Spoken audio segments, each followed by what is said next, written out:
up? It's Charm LaDonna, and I'm sitting next to Mr. Pouya right here. Yo, how you feeling? I'm feeling good. Good. We in ATL right now, for those who don't know. A lot of shows happening this weekend for A3C. How you feeling about it? I'm ready. I've never been to A3C. I've Okay. only performed in Atlanta like 2 times, and it was great. So I'm ready. I'm ready to kill shit. That's dope. Let's talk about like you a year ago and then you now. Because a year ago you were like opening up for a lot of artists, and now you're kind of like doing your own thing and selling out shows. Last year, it was rough. I was just trying to make a name for myself, and I feel like now I'm a little bit more established. But I still feel like I'm trying to, become bigger. Yeah. Yeah, reach out to more people. So I think Atlanta's a perfect place to do that because it's a great group of people out here. Music fans here are super serious. No, for real. And they follow you. They listen to your music. They want to see if you, if you're real. And They take it seriously out here. They don't play. That's dope. I like it. So you just dropped a mixtape, correct? Well, I dropped an album, Underground UnderDog. Okay. Before that was a mixtape. A few mixtapes. I've done only mixtapes, and I only have one debut album. And it did really good. It was number 2 behind Drake, because Drake decided to drop an album the same day. Right? Oh, yeah. Thanks, Drake. Yeah. I had my release date for April 29th, so like months before that date. And then I found out Drake was dropping an album the same day, and of course I was a little upset. I'm like, well, it's Drake. He's going to be number 1, but the cool thing was, like, I was number 2 right behind him. So it's like if Drake's fans were like looking at the album, you see number 2 is Underground UnderDog by Pouya. Probably like, who's this guy?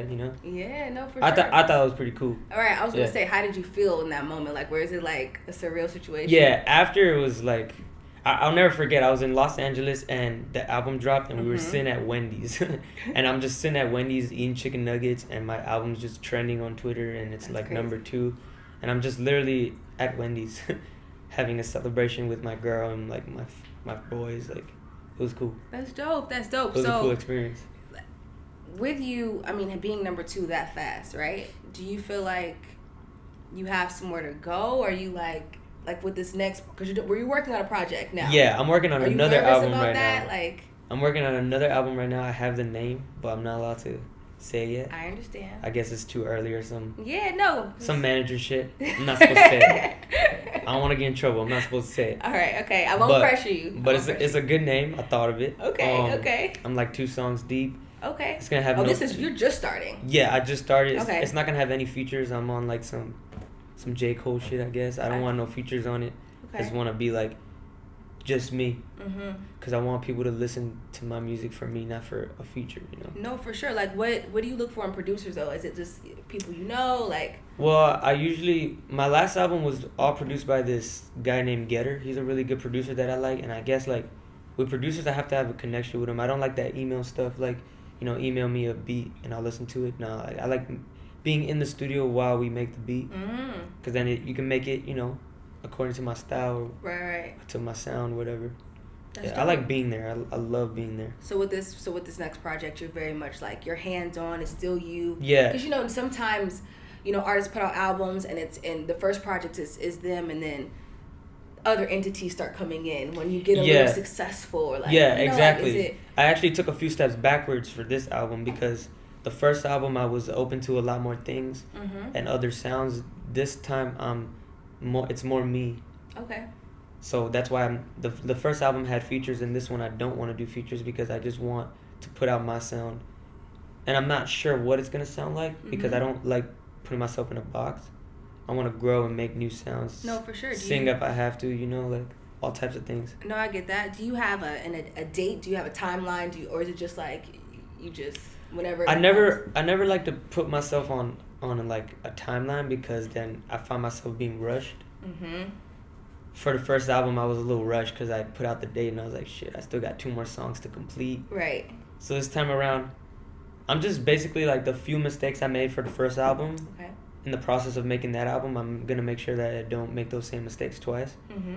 Which was putting out the date, because I should have chilled a little bit and make sure that it was complete. When it's complete, mixed and mastered, and every song is done, then I'll put out the date. Okay. Yeah, but no timeline. Okay, nice. So with this next project that we cannot talk about the name. We could talk about the album. We could talk just not the name. we can talk about. I can give all types of details. Because you said you don't know exactly what this sound is going to be like, yeah. right? So, are you like, say for instance, if producers wanted to work with you, how would they get in contact with you? Like Well, I always have an email that I'm always open to listen to every beat. You know, right. I could listen to 1,000 beats though, but I could dislike all of them. You know. Yeah, I feel you. But if I listen to one beat and I like it, then I rap on it. It's real simple. So here's my question for you, because you're such a chill guy and you're so calm, but on Thank you. but on stage you're like somebody completely yeah. different. Yeah. You're jumping off shit. You like in the audience. You just everywhere. Yeah. Who is that person? I feel like right now this is Kevin, and then okay. the guy on stage is Pouya. You know. I just feel like if people are gonna pay $25-$30 to see somebody yell at them, you might as well be full out. You might as well put on a show. You know. Yeah. You get paid X amount of money to perform for an hour. You might as well put your whole heart out on it. And then after the show, you could chill and be yourself. But you know, it's cool. It's cool. You know, like with all the like anxiety and depression that everybody is and the world is going through right now, with everything that's going on. You know, all the different movements and the presidency and everything. It's like it's cool to just let out all your anger on stage. And then the fans too. Like my fans like the mosh pit. Yeah, we'll see. We'll see if they start a mosh tomorrow. We'll see. We're gonna be there tomorrow. I'm gonna see. I'm gonna start the mosh pit for you. We'll see. Cause I like chaos. I like chaos at the show. It's fun. Okay. People just let out everything they got. I'm with it. What artists? Are there any artists right now that you're kind of inspired by, like musically, like? Yeah, of course. I mean, are we talking now artists or let's talk, artists in the past? Let's go both. Let's talk about artists in the past, and then we'll bring it into because the past is easy for me. That's very easy. Okay. Outkast. Okay. Is my favorite all time, and Bone Thugs and Harmony. You know, those are the two main guys. Okay, and what about now? Like who? Now, I mean, I really like Denzel Curry. You know, Suicide Boys. Okay. These are like my friends that I listen to that inspire me. Gotcha. But they're my friends, but they also have a very solid fan base. So they're not just my friends; they have a lot of fans as well, and they're making a name for themselves too. So, and then you know the more famous guys I like, you know, maybe Kendrick Lamar or. Would you have if he wants a feature on this Kendrick album? Lamar. Would you love a feature on this album? Oh yeah, of course. Yeah, of course, because it'd be amazing. But people like that, I mean, Tyler the Creator, Chance the Rapper. Shit, I love all types of music. That's dope. It all depends. Like if I want some lyrical stuff, I'll go listen to Kendrick Lamar. If I wanna, you know, party, I'll go listen to like Chief Keef, Lil Durk, you know, things like that. No, for sure. So if I want to rob a store, I'm gonna listen to Lil Durk. Yeah, for sure. No, I get you. So I know, like, with all this music stuff, and like I said, this year for you has definitely been a growth, right? You've been grinding, moving. You single? No, I have a girlfriend now. Oh, yeah. okay. The single life is over. I had fun with the single life, but being in a relationship is a lot cooler. That's dope. Yeah, because you got somebody to hold it down for you when you're out of town. Yeah, someone to talk to, like things that I don't want to talk to with my friends, I can talk to with my girl. Yeah. No, for sure. Instead of talking to myself, you know, it's things.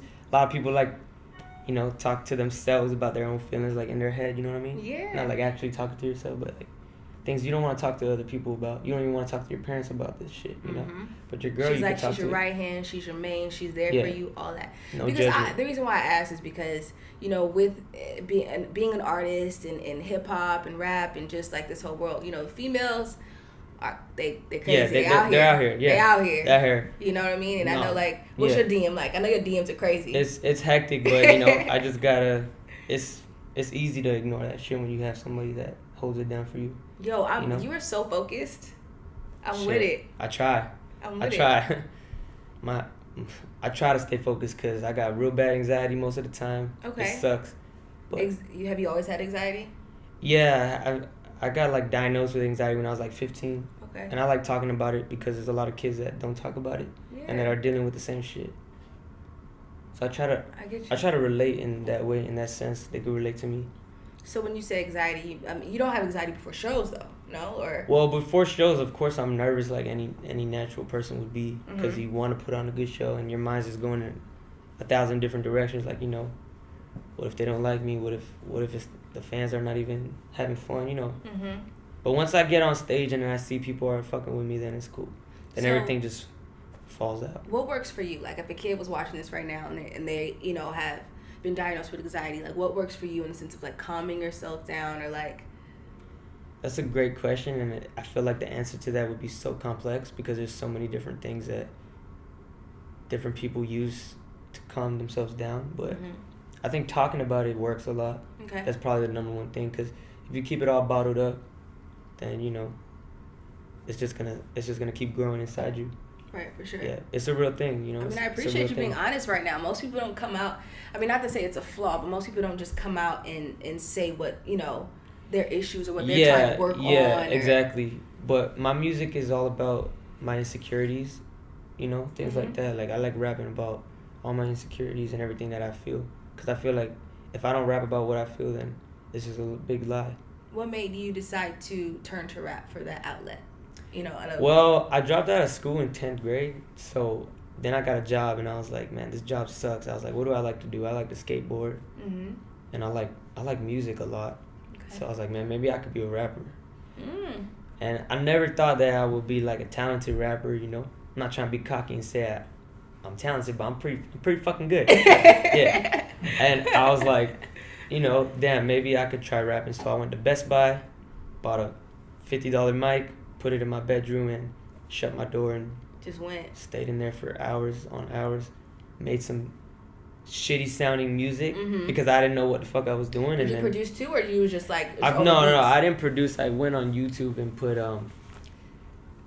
Bone Thug sounding beats or Outkast sounding beats, Wu-Tang style beats, and downloaded them illegally and put some lyrics on there. You had to download. Mixed the illegally. song myself, and it just sounded real shitty. But it's cool because you can still go online and see that stuff. Oh, So you wow. can see the growth. Right. And this was 2012 Right. when I first started. It was 2012. That was, Did you think in 2012 that you'd be kind of like in this position now, in the sense of because you're growing, you're still moving, you know what I mean? You have your brand now. Yeah. People know you, believe it or not. I don't know if you know. Thank you. I try to stay humble. I feel like I'm in a pivotal position right now, so Okay. I feel like I still gotta keep growing, Right, keep working. right. I'm not done yet. I feel like I just begun, but I'm very very blessed and honored to be here.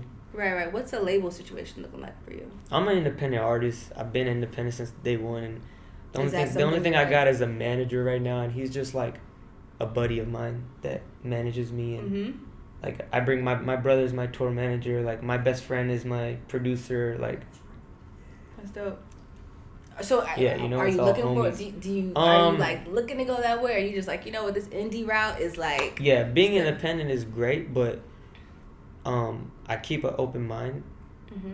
Well, I wouldn't even say open minded. Honestly, I keep an open wallet.